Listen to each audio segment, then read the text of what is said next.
적기 기항에 빨간불이 켜진 가덕신공항 사업과 관련해 부산시의 입장과 과제를 짚어봤는데 다른 굵직한 지역 현안 역시 어떻게 풀어야 할지 대선 이후 달라진 정치 지형에서 부산시가 고심을 거듭하고 있습니다. 관련 내용 취재하고 있는 강성원 기자와 좀 더 자세한 얘기 나눠보겠습니다. 예, 강 기자 어서 오십시오. 예, 안녕하십니까. 자, 가덕신공항부터요. 공사기간 84개월은 유지를 하되 여건 변화가 생긴다면 그에 따른 공사기간 연장은 수용을 하겠다. 정확히 어떤 의미로 좀 받아들이면 되겠습니까? 네, 당초 이 정부가 가덕도 신공항 부지 공사의 이 설계와 시공을 일괄 진행하는 이른바 턴키 방식으로 추진을 했습니다. 예. 이 경우에는 공사 기간 연장이 원칙적으로는 불가능하거든요. 네, 네. 그래서 이제 부지 공사 컨소시엄 주관사였던 현대건설이 공사 기간을 84개월에서 108개월로 연장해 달라. 예. 이렇게 하자 이제 정부가 이를 또 거절했던 것이기도 하고요.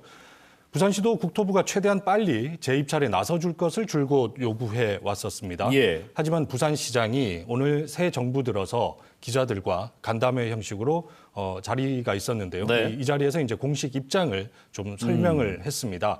원칙적으로 84개월 공사 기간을 유지해야 한다는 예. 입장은 분명히 했고요. 다만 공사 기간 이 84개월이 1년 8개월 동안 153억 원을 들여서 기본계획 수립 용역을 했고 자문회의도 60차례 정도 거쳤던 정부가 제시한 공사 기한이라는 겁니다. 예, 예. 하지만 이 착공 후 시공 과정에서 이 지반이나 태풍 같은 이 기후 변화 등 불가피한 여건 변화가 있다면 기술적으로 검토해서 공기 연장도 수용하겠다. 네. 이렇게 입장을 약간 완화한 셈입니다. 그러네요. 네. 예, 이어서 합동기술위원회, 정부와 부산시 그리고 이제 건설공단이 참여하는 합동기술위원회 구성을 제안했는데요. 공사 기간과 공법까지 유연하게 대응해 나가겠다는 취지로 보입니다. 또 지금 건설업계가 또 힘들지 않습니까? 예. 이 업계의 현실적인 요구사항을 외면할 수 없다는 판단으로 부산시가 공사기간 연장 수용 입장을 네. 발표한 것 아니냐 이런 해석이 나오고 있습니다. 그렇군요. 원칙은 유지하되 유연한 대응을 하겠다는 것은 결국은 어쨌거나 가덕신공항 건설에 대한 성사 의지는 확인이 된 셈인 걸로 그렇습니다. 볼 수가 있는 거죠. 자, 그리고요. 산업은행 이전하고요. 글로벌 허브도시 특별법.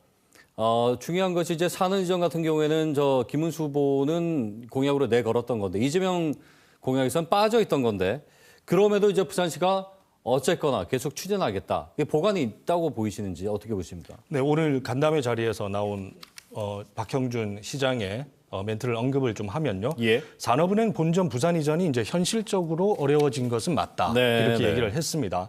하지만 자칫 고래하고 참치를 바꿀 수 있다는 생각은 굉장히 위험하다. 이 재밌는 표현을 그러네요. 좀 썼는데요. 예, 예. 아마 산업은행을 고래에 또 대통령이 약속했던 동남투자은행을 참치에 빗댄 표현이었습니다. 예.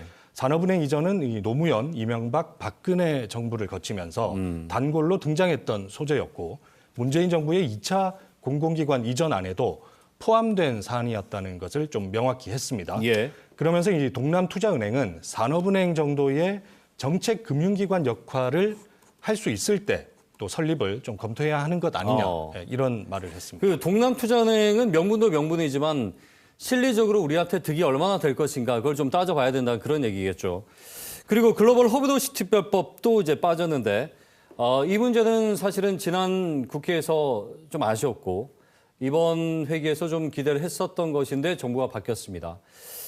이거 지금 현실적으로 좀 가능해 보이는 건지 어떻게 좀 봐야 될까요? 네, 그 말씀하신 대로 현 정부와 국회 구성만 놓고 봤을 때 이 특별법 처리 자체가 쉽지 않은 게 또 현실이고요. 예. 하지만 그 박형준 시장은 부산으로서는 놓칠 수 없는 중요한 과제라는 점을 다시 강조를 했습니다. 이 결국 사는 이전 문제나 글로벌 허브 도시 특별법 같은 현안을 다른 공약과 맞바꿀 수는 없다. 이런 입장을 거듭 확인을 했는데요. 네. 박형준 시장의 설명 직접 들어보시죠. 글로벌 허브도시 특별법이야말로 북극 항로를 준비하는 데 가장 도움이 되는 법안입니다. 그리고 이 부분에 대해서는 지금까지 민주당 누구도 공식적으로 반대한다는 입장을 표명한 바가 없습니다. 네, 그래서 박 시장은 앞으로 국회나 중앙지방협력회 같은 공식적인 창구를 통해서 부산의 주요 과제를 대통령께 직접 설명해 드릴 수 있도록 하겠다고 말했습니다. 또 네, 네. 해수부 이전 관련해서는 부산시 차원의 행정적 지원에도 최선을 다하겠다고 했고요. 인수위 없이 지금 출발한 새 정부잖아요. 예. 국정위원회가 이제 한두 달 정도 운영이 될 텐데 박 시장과 부산시의 정무 역량이 얼마나 그러네요. 또 힘을 발휘할지 지켜볼 대목인 것 같습니다. 조금 전에 박형준 시장이 그 민주당이 얘기한 북극 항로를 직접 또 언급을 했다는 것은 지역 정치권과의 협치 부분을 또 강조하고 내세운 대목인 것 같은데 박형준 시장의 정치력을 기대해 볼 만한 또 대목이기도 하네요. 네, 맞습니다. 알겠습니다. 오늘 말씀 여기까지 듣겠습니다. 고맙습니다. 네, 강성훈 기자와 함께 얘기 나눠봤습니다.